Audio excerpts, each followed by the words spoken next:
오늘 우리는 메시아 예수의 길이라는 주제로 첫 번째 시간 마가복음 8장 22절에서 26절의 말씀을 보게 됩니다.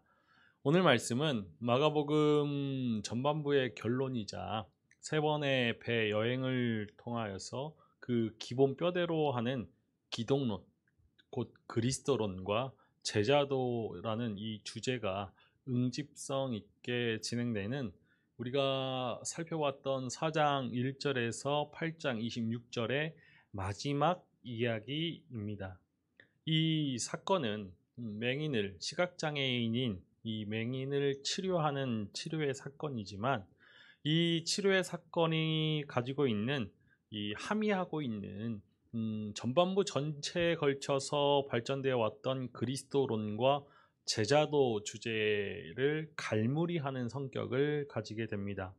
이 마가복음의 사건의 이야기들은 이 전반부의 결론으로 이 시각장애인, 맹인을 치유하는 이 치유 사건을 통하여서 이제 앞으로 이제 후반부의 이야기들을 그 문을 열게 되는 예고편이 되는 것이지요.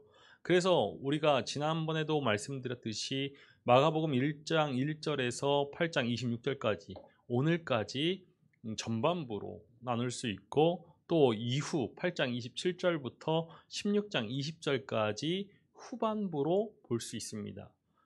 마가복음 8장 22절에서 26절의 말씀이 이렇게 전반부에 포함되어 있다라는 전반부와 후반부로 마가복음을 두 구조로 나누는 의견이 있는가 반면에 우리가 이제 주 교재로 살펴보고 있는 메시아 예수의 복음이라는 책에서는 이 마가복음의 구성을 세 구조로 삼막으로 봅니다. 첫 번째 1막은 갈릴리와 갈릴리 주변에서 일어나는 일들을 중심으로 이야기하고 있는 마가복음 1장 1절에서 8장 21절까지 우리가 지난주까지 살펴보았던 본문을 마가복음의 1막이라고 이야기하고 그리고 오늘부터 살펴보게 되는 마가복음 8장 22절에서 마가복음 10장 52절을 2막이라고 합니다. 그리고 마가복음 11장부터 16장까지를 3막으로 이렇게 세 구조로 나눕니다. 그런데 우리가 오늘 보아야 할 8장 22절에서 26절 이 맹인을 치유하시는 이 사건이 이 마가복음 전반부에서는 끝의 이야기로 또 우리가 보는 그 교재의 내용에서는 2막을 시작하는 이야기로 이렇게 보고 있죠. 우리가 이 본문의 말씀을 전반부의 끝으로 보느냐 아니면 2막의 시작으로 보느냐 이것은 신학의 입장에 따라서 달라질 것입니다. 그런데 이 2막으로 보는 것은 장소에 따라서 갈릴리와 갈릴리 주변에서 일어나는 일 그리고 갈릴리에서 예루살렘으로 향하여 가는 그 길에서 일어나는 일 그리고 예루살렘에서 일어나는 그 3막으로 구분되는 그 구조 가운데서 2막으로 보느냐 아니면 전반부와 후반부로 나뉘어서 보느냐에 따라서 이 8장 22절에서 26절의 말씀을 어느 위치에 놓고 보느냐가 관점이 달라지는 것이죠. 그런데 우리는 그것을 구분하지 않고 이 마가복음 8장 22절에서 26절의 말씀을 전후반으로 보는 전반의 그런 결론으로 보는 그리고 또 2막의 시작으로 보는 이 입장을 두루 수용해서 한번 함께 살펴보고자 합니다. 일단은 우리가 주 교재에 따른 그 관점으로 2막이라고 이야기한다면은 2막 8장 22절에서 10장 52절까지는 처음과 끝이 유사한 수미상관의 구조로 되어 있습니다. 왜냐? 마가복음 제2막의 첫 시작은 시각장애인인 맹인을 치유하시는 그 이야기로 시작되죠. 그런데 마가복음 10장의 이야기를 보면은 맹인 바디메오를 치유하시는 그 이야기로 끝이 납니다. 그러니까 시각장애인을 치유하시는 이야기가 처음과 끝에 나오므로 수미상관의 구조를 가지는 것이죠. 이렇듯이 마가복음 2막은 예수님의 제자들이 예수님의 정체를 제대로 파악하지 못하는 그런 영적인 시각 장애인의 상태에 있음을 보여주는 것입니다. 갈릴리에서 예루살렘으로 향하는 그 길에서 제자들의 상태를 진단하고 있다라는 것이죠. 그러한 의미에서 이 8장 22절에서 10장 52절까지는 길에서라는 표현이 계속해서 등장하고 있습니다. 마가복음은 이 길이라는 이 단어를 자주 사용하죠. 그래서 길 위에 예수라는 말도 하는 것이 마가복음입니다. 우리가 마가복음에서 길이라는 단어가 나오는 것을 보면은 우리가 다음 주에 보아야 할 본문 가운데서 27절에 길에서 제자들에게 예수님이 묻죠. 사람들이 나를 누구라 하느냐라고 묻습니다. 그리고 또 제자들이 길에서 서로 토론합니다. 누가 큰지 쟁론하죠. 또 길에 서서 나가실 때 한 사람이 달려와서 묻습니다. 내가 무엇을 하여야 영생을 얻으리까? 이렇게 길이라는 말은 예수님께서 갈릴리에서 예루살렘으로 향하는 그 길에 있기 때문에 그 길이 무슨 길이냐? 메시아 예수의 길이죠. 십자가에서 죽음당하시고 부활하시는 그 메시아 예수의 길을 마가복음은 우리에게 알려주고자 길이라는 그 장소적인 개념을 계속해서 알려주고 있는 것입니다. 그래야 해서 이 이막의 중심 주제, 그것은 무엇이냐? 메시아 예수의 길, 그리고 그 길을 따르는 제자의 길, 이렇게 이야기할 수 있을 것입니다. 그런 관점에서 오늘 마가복음 8장 22절에서 26절의 말씀이 이막의 시작이 되는 것이죠.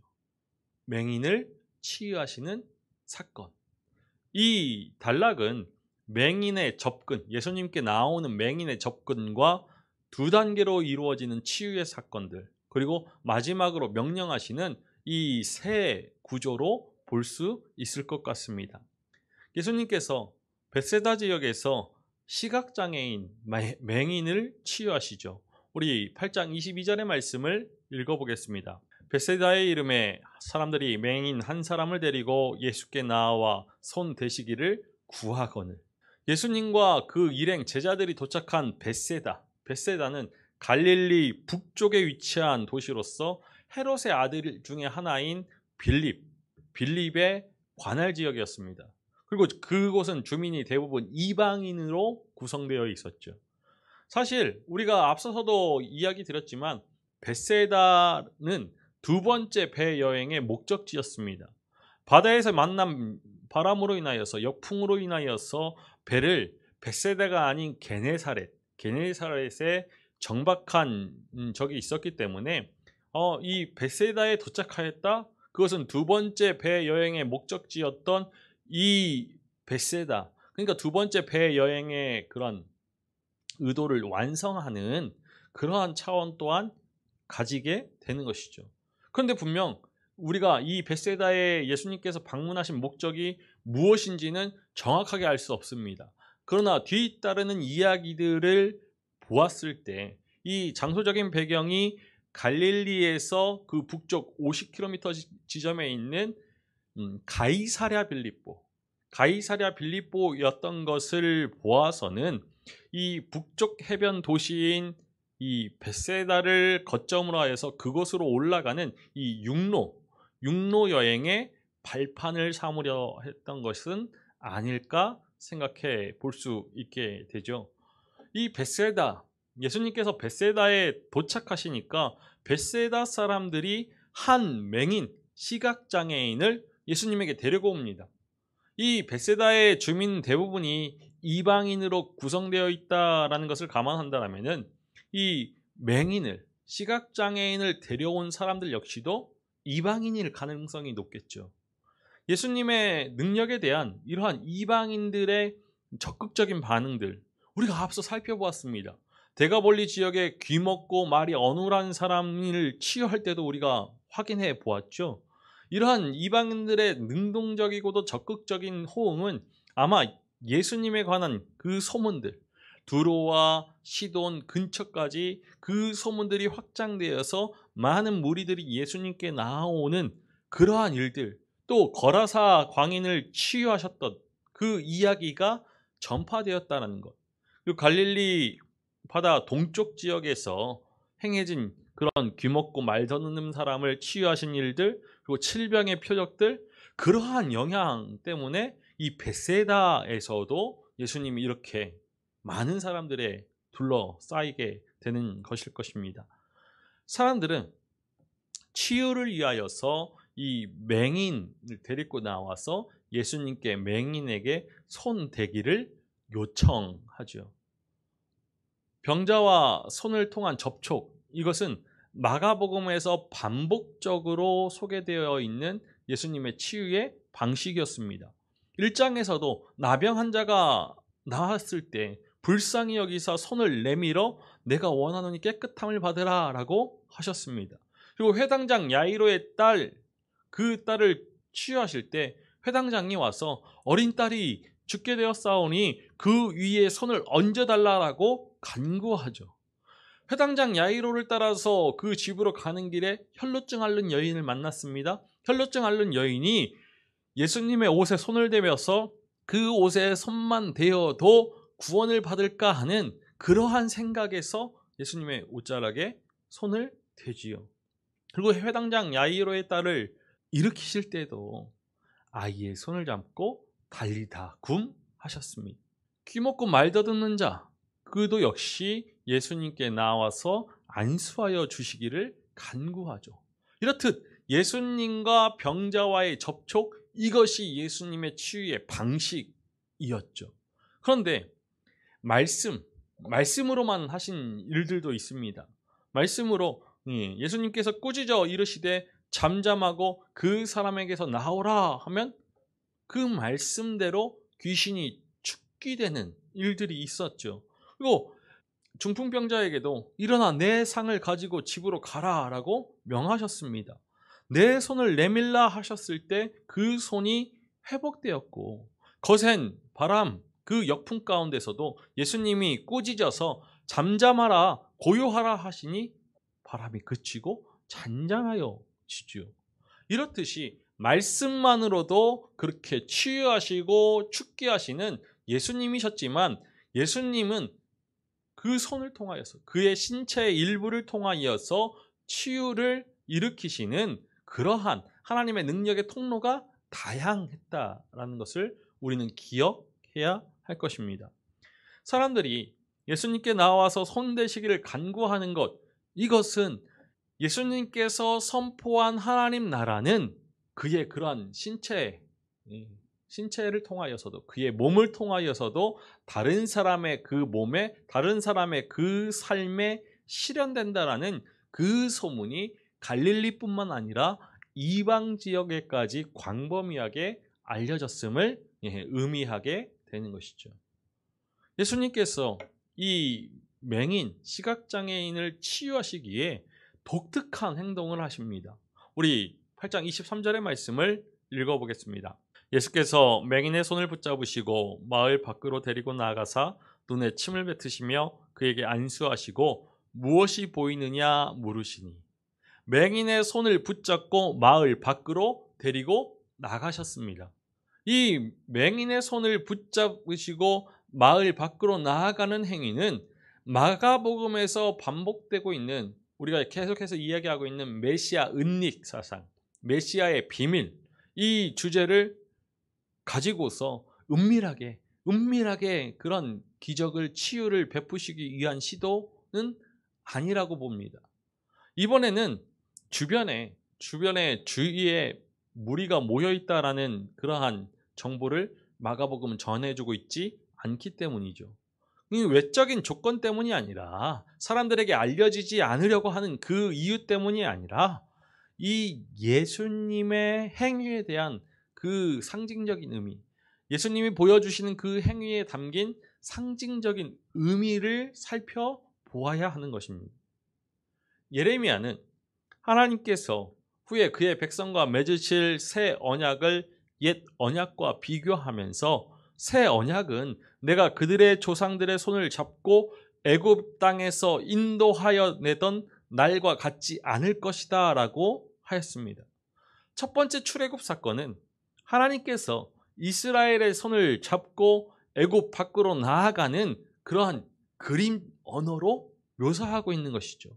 그런데 이런 그림 언어는 이사야 선지자 또한 그런 그림 언어를 사용하는데, 이사야는 종말론적인 새 출애굽이 일어날 때 하나님께서 다시 이스라엘의 손을 잡아서 보호하고 또 그들로 이방의 빛으로 삼아서 맹인의 눈을 열고 갇힌 자들을 감옥에서 데리고 나오게 할 것이다라고 예언합니다. 이사야 42장 16절에서도 하나님께서 직접 그 맹인들이 그들이 알지 못하는 길로 인도할 것이다라고 말하지요. 마가복음의 언어는 예레미야의 언어와 유사합니다.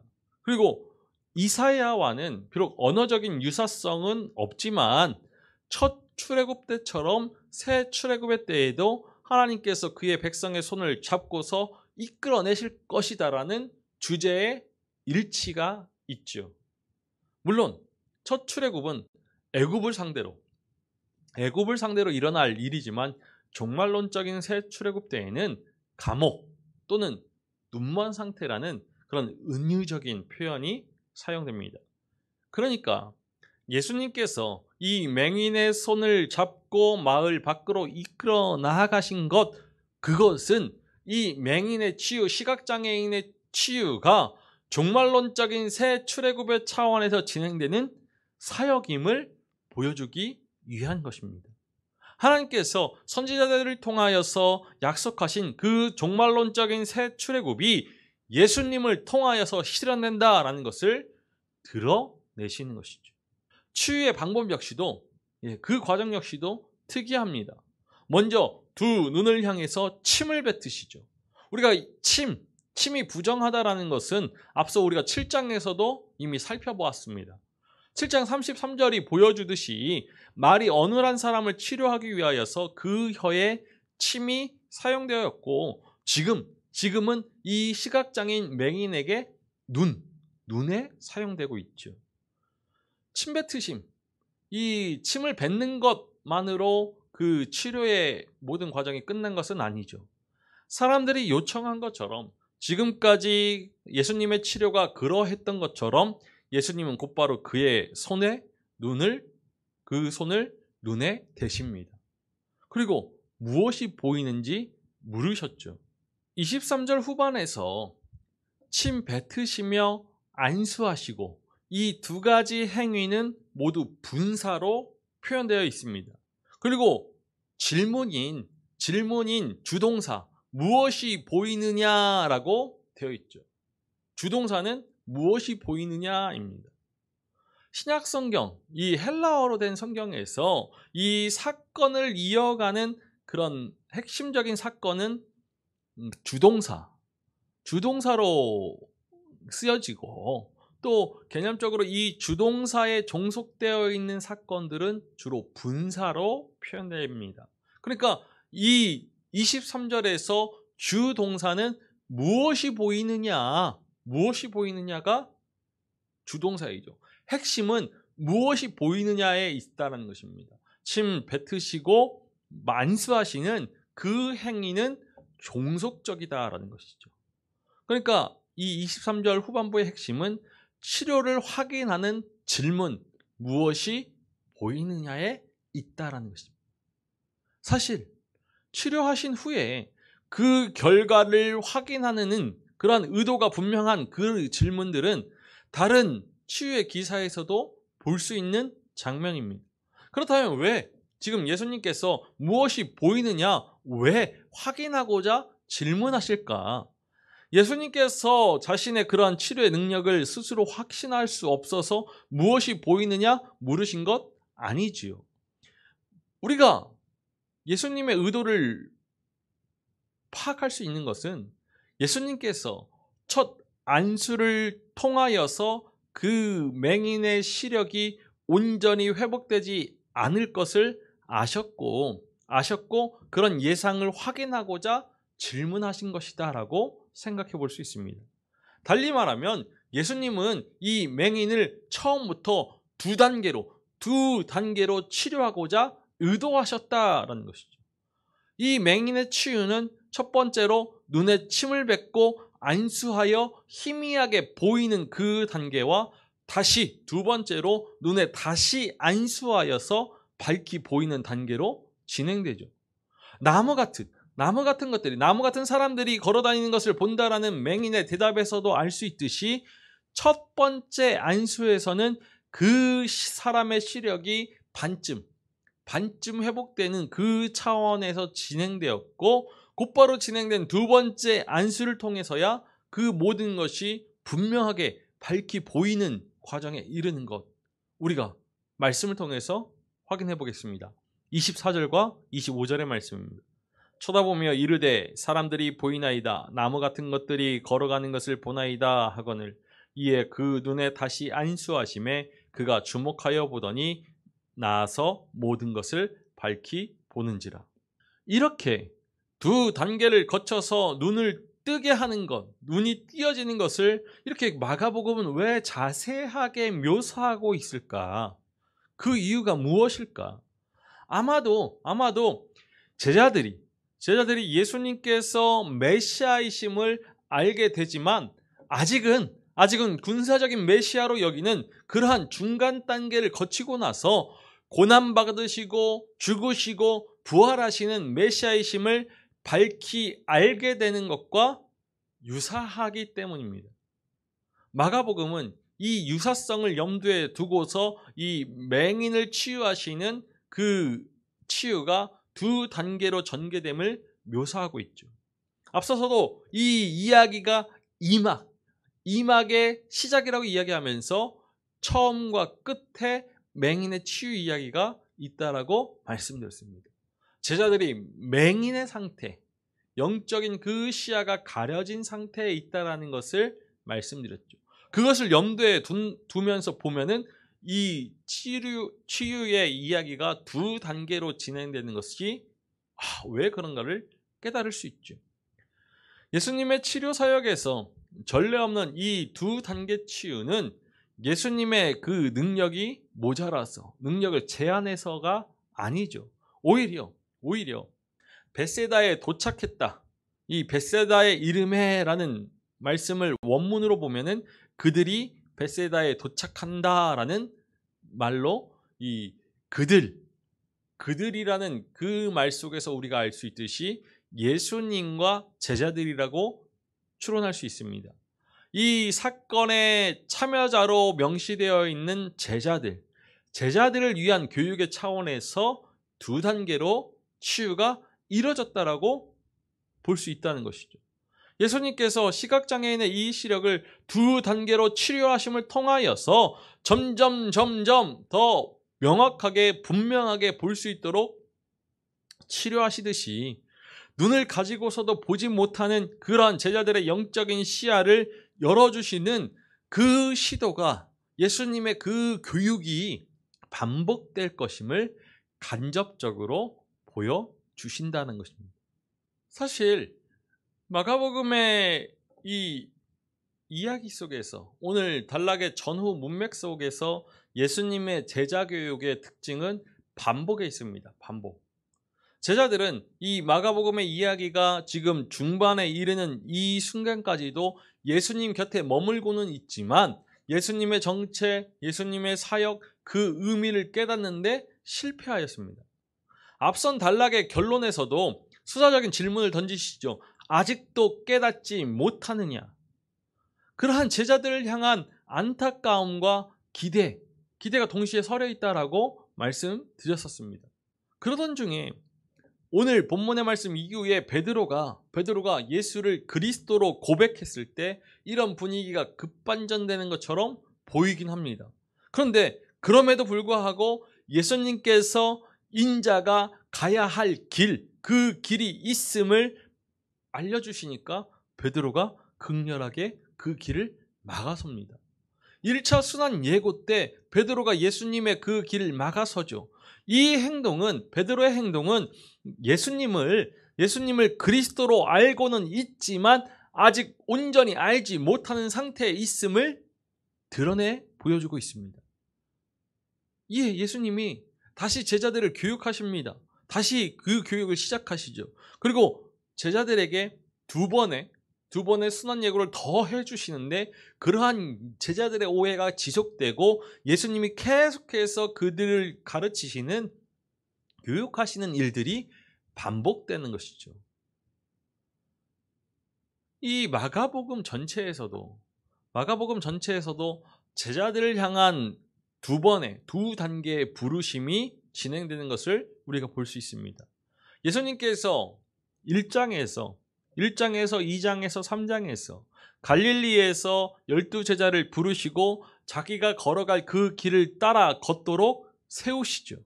하지만 제자들은 예수님께서 걷는 그 길 끝에 죽음이 있다라는 것을 알고서는 모두 그 길에서 이탈합니다. 벗어나게 되죠. 그럼에도 부활하신 예수님께서 그 자신을 따르는 그 길에서 벗어난 제자들을 다시 갈릴리로 불러 모아서 그들이 다시 그 길을 걷도록 가르치실 것이 이야기의 결론부 14장에서 16장에서 보여지는 것입니다.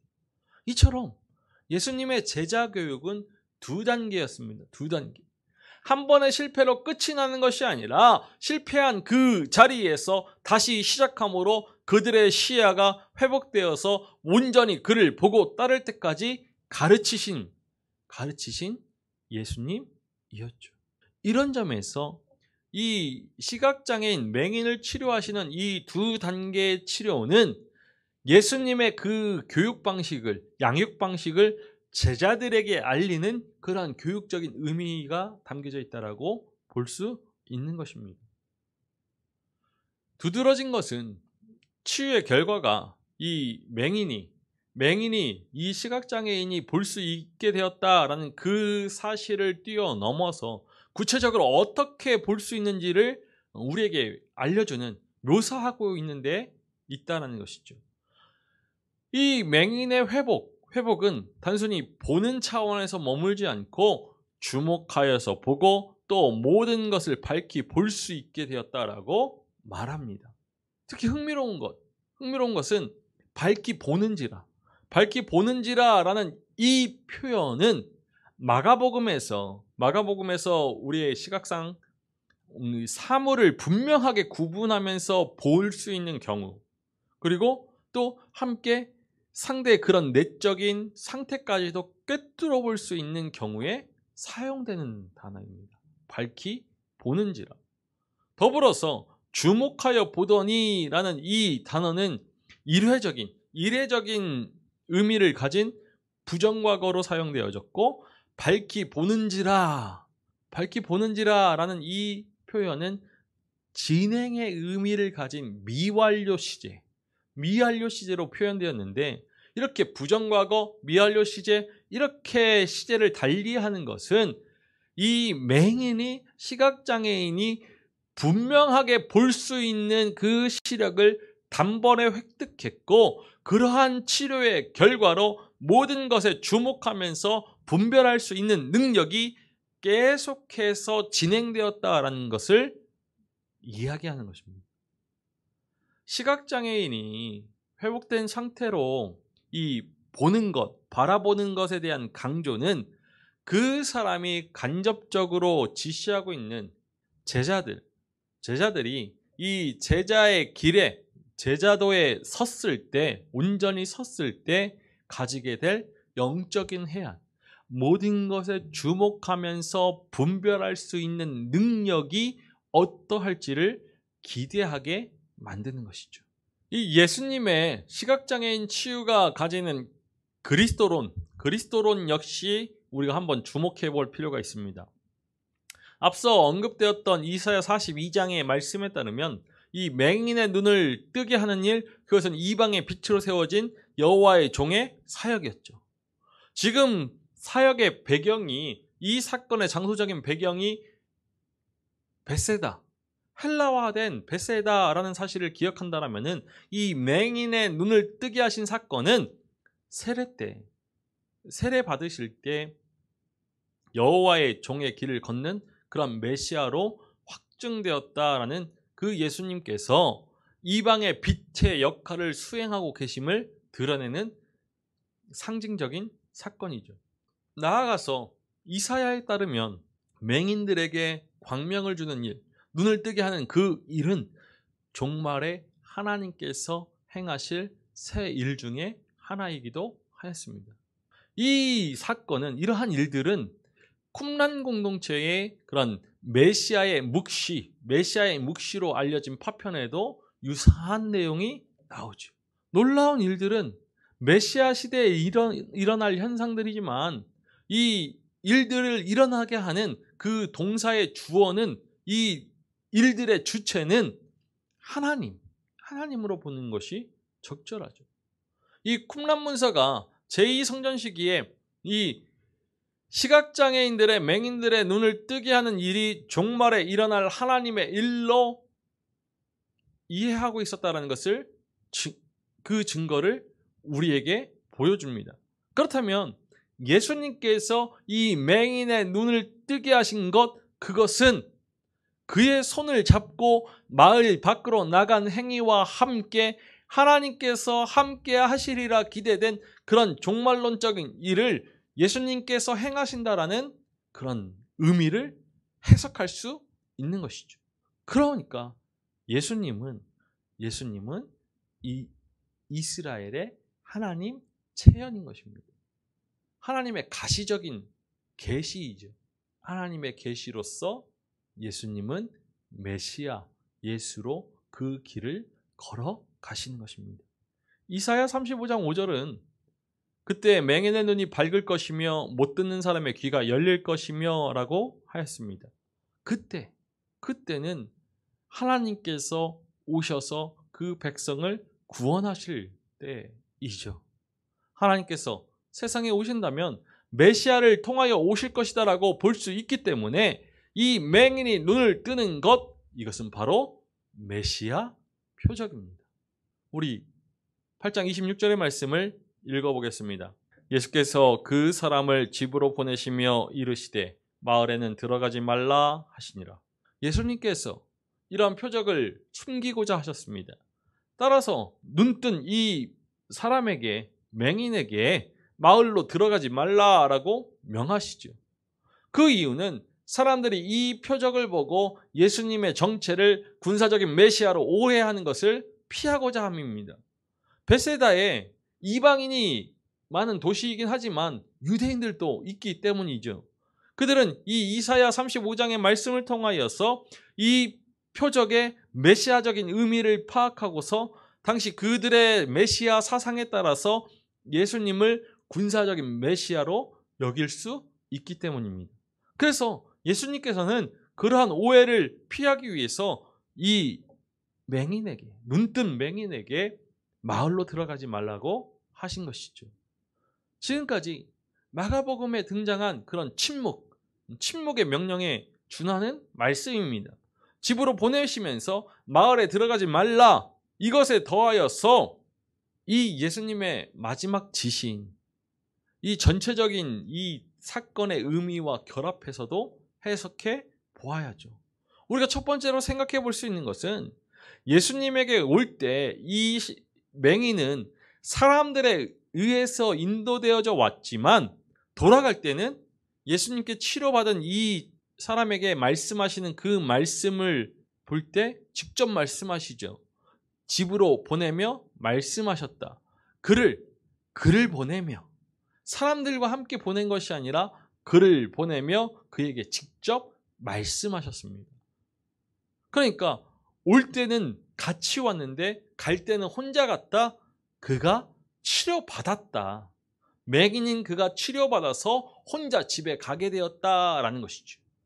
두 번째로, 치료 후에 첫 목적지가 집이어야 한다는 것, 집으로 돌려보내시며, 이것은 집이라는 것은 그때 당시 사회에서 가족 중심의 그런 공동체 중심의 문화를 고려할 때 예수님의 치료가 이 개인적인 몸의 회복, 개인의 치료만이 아니라 이 되찾은 시력으로 인하여서 가정에서 정상적인 그런 역할을 감당할 수 있도록 하는 그런 사회적인 치유 역시도 함축하고 있다. 예수님의 치유는 총체적인 치유이다. 이것을 우리가 생각해 볼 수 있습니다. 그럼 마지막으로 마을로 가지 말라. 이 예수님의 지시는, 침묵명령은 이 많은 사람들에게, 대중들에게 예수님 자신을 알리는 것을 금지시킨 일이긴 한데 이 금지가 예수님의 사역의 의미가 치유, 회복의 그런 긍정적인 차원을 가졌다 할지라도 최종적으로 이 예수님의 죽음, 예수님의 부활이라는 그 관점을 가질 때야만이 이 치유의 사건을 온전히 이해할 수 있다라고 판단하셨기 때문에 집으로 돌려보내시면서 마을로 가지 말라라고 하신 것이죠. 예수님께서 갈릴리에서 예루살렘으로 향하는 길에 벳세다에서 맹인의 아픔을 치유하셨습니다. 더불어서 메시아 예수의 길에 대해서 깨닫지 못하고 알지 못하는 제자들의 그런 영적인 시선에 그 시야에 눈꺼풀을 하나하나 떼셨지요. 우리는 이 땅에 고난의 종으로 오셔서 십자가의 길을 걸으신 예수 그리스도로 인하여서 흑암에 갇혀 사는 그 인생이 아니라 하나님의 영광의 빛을 바라보는 하나님의 자녀로 살아갑니다. 우리의 아픔과 눈물, 고통을 씻으시는, 치유하시는, 새 출애굽의 삶을 살게 하시는 그리스도의 은혜 안에서 살아가는 복된 존재들이죠.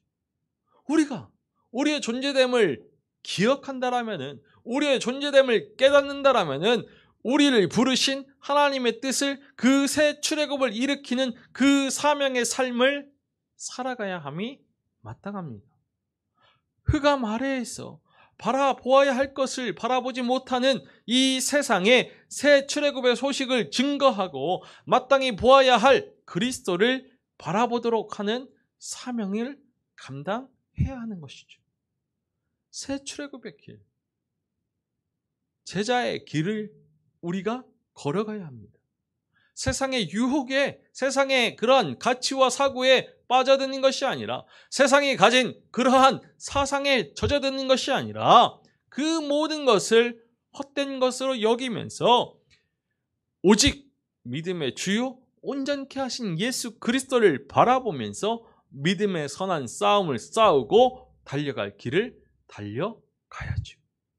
그것이 메시아 예수의 길 위에 선 제자들, 그리고 그 거룩한 하나님의 자녀로 부르신 우리가 걸어가야 할 길인 것입니다. 우리는 새 출애굽의 은혜 가운데서 하나님의 놀랍고도 놀라운 사랑을 힘입어서 자유하고 진리 안에 충만한 삶을 살아갑니다.